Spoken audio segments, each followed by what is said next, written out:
Today I'm investigating a water leak at a commercial property. So the water board have sent them a letter explaining that they're using 350 litres an hour, which works out to be about 6 litres every minute. There's no sign of it anywhere. So let's get it. So the location of the pipe feeding the property is unknown, but they know where the stopcock is in the property. Could come round this way or go through the building. No one actually knows. So if we go into the property, we'll go have a look and see where the stopcock is. So that's the front entrance there. If we go into here. Hello? Good, no one's in. So if we go over to here, there's a stopcock up here. Where they've been shutting it off and turning it back on, you can see it's been weeping, it's blown the wooden boxing around it. But that's not the leak we're looking for. So we shut that off.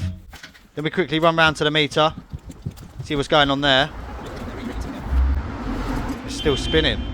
So that means the leak's between the meter and the stopcock.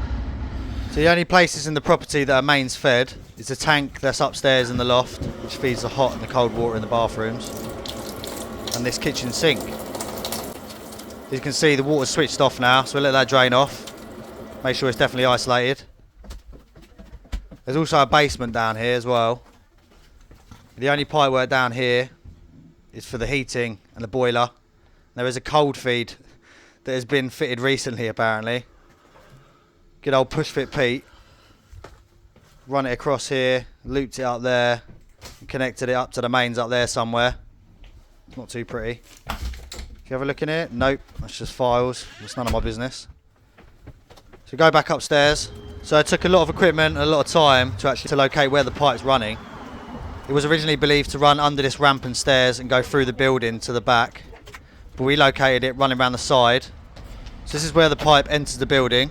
It's a stopcock in the ladies' toilets. And we located the leak just here. I think we found it, don't you?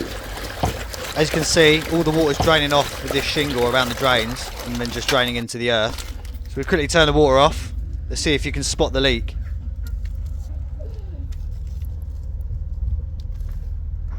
I mean, it was pretty obvious. There's a big hole in the pipe. So we cut the pipe work out. It's good old steel pipe. Now, since we find this pipe work in this condition, there's every chance there's going to be another leak in the future, if not now. Obviously, we never know what we're dealing with until we access the leak. So we carried out repair, and then we carried out a pressure test. And guess what? It held pressure briefly and then started to drop. And now we've got a leak rate of about 1 litre every 10 to 12 minutes. So after discussion with the customer, we backfilled the hole.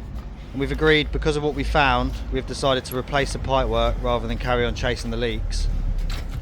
Luckily, as a company, we carry pipe moulding equipment and pipe pulling equipment, so we can run a new main with minimal holes and either bring a new stopcock in where the kitchen is at that window or where the original main is in the ladies' toilets. Now we've got to get the water back on and flush out all the chocolate milk, as you'll see in a minute. And this is the reason why I always flush the pipework out before reinstating the water. Because it's steel pipe and where we repaired it in the hole, a lot of muddy water and debris in the pipework has been dislodged, and as you can see, it's coming out of the pipework now, just like chocolate milk on tap.